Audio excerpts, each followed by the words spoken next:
The way I use literacy, language, communication and embed that in the classroom is using little projects around that, little activities. And what I'm going to show you in a moment is something I call a peer-to-peer critique.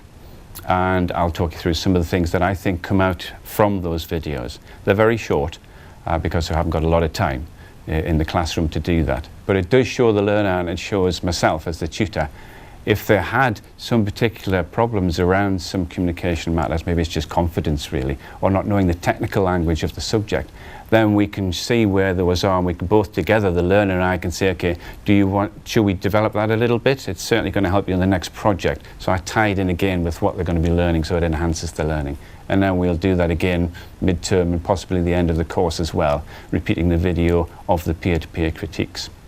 This is an example of one of the videos I take of the peer-to-peer critiques.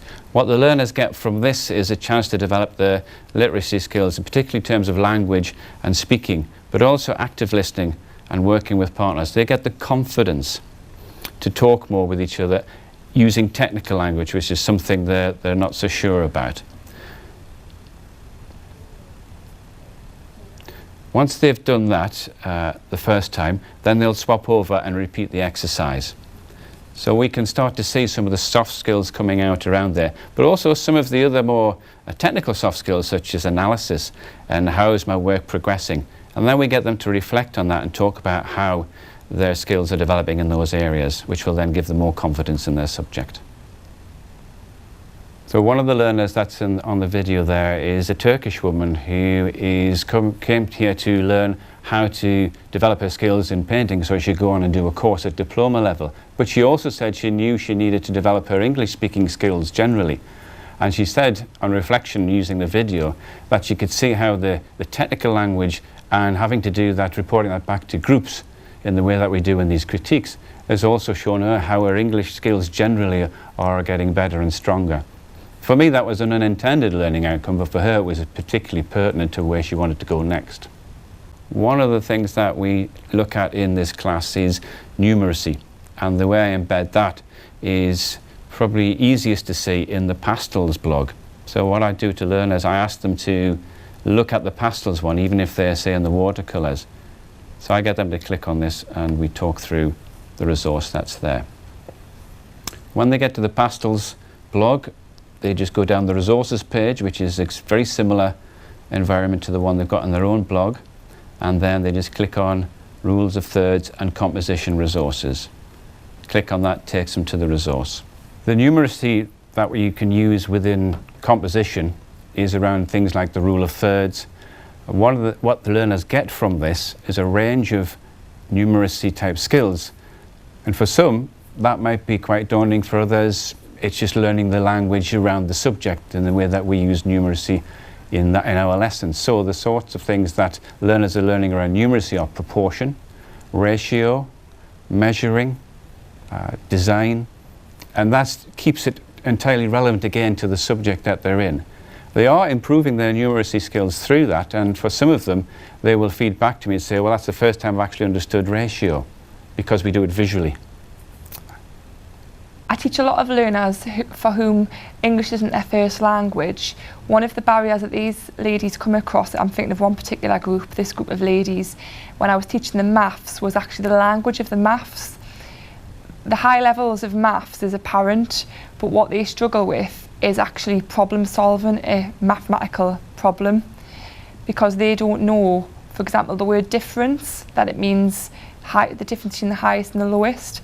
So I spend a lot of time initially in the early 1 or 2 sessions of the course, but throughout the programme, going over language, making sure I speak slowly, repeat things, and give them as many possible other words as I can for one word meaning, as I realise that in English there's lots of different words. For example, addition can be plus, total, and lots of other words. I also, in addition to this, give them a maths glossary, for each topic that we're covering, and this has the language of each of the words on, so they have a definition to take home, so when they're doing their homework and they have an unfamiliar word, they can cross-reference it against this glossary.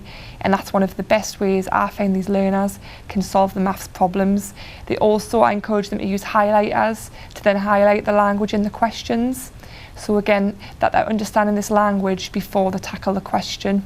Because for example, in a recent exam, there was the word games console. They didn't actually understand what this concept was, so I actually had to break it down for them and tell them it was just another word for computer. And it's things like that that we take for granted, but I think that's value in the diversity of your group, because we tend to use a lot of words as our everyday normal words, which for somebody whose first language isn't English can be extremely difficult. So not only have they got the pressure of learning the maths, they're having the added pressure of trying to break down what the language means, so I do a lot of work on that. Within my session, which was on healthy eating, we also have to embed numeracy and literacy. And the way I do that is, obviously it goes without saying that the literacy is embedded throughout the whole session, from start to finish, monitoring, assessing not only the literacy, but the progress that's been made within the session. Within the numeracy, which was a little bit more tricky, but a way I found really interesting and to keep it relevant to the learners is we used an example of energy drinks. It's a real cultural thing at the moment with young learners, lots of energy drinks. And we highlighted that some of the learners were drinking at least 4 to 8 litres a day, which equated to, in some cases, more than £30 a week. So we got the learners to add up what they were drinking daily, equate that over a week, and then the money that they could be saving on a monthly basis was how I embedded numeracy within this session. And I have to say it's worked really well, because some of the learners are actually taking that on board and not drinking as many energy drinks, they're saving money, and their health is improving from that as well. We're doing numeracy in the lessons. I liked the way it was applied towards the fact of energy drinks. I was a really bad sufferer of people who ingested a lot of caffeine because of the energy drinks, and I love how it was applied to that and how they managed to help me due to the panic attacks, and how numeracy really made us understand how much money I was spending and how bad it was actually suffering towards me, not just currency wise but also medically as well. I'd like to share with you how I embed numeracy and literacy into my classes. In silversmithing, it's necessary to measure and to calculate certain angles and to work out how much metal to use to, for example, create a bezel to house a gemstone. I'm not really aware of doing anything particular. It naturally flows throughout the subject, and obviously I get to know my learners as soon as I can. As soon as they walk through the door, I try and assess them, and I'm going to pick up at that point who needs a little bit of extra help, or maybe I can pair them with someone who's good in those areas, or do a little bit of group work. In terms of literacy, silversmithing has its own language, a very ancient language, so we learn those terms as we go along. Also, I encourage my learners to talk to one another. Every week, if we're designing, we have little group focuses, and I'll pair people up or put them in 3s and 4s, and they have to learn how to give and take constructive criticism of their design. And that's a very important skill, I think, for them to learn for life. They have not got to be spiteful or nasty to anyone. They've got to learn to praise and yet try and get some more out of the person whose work they're discussing.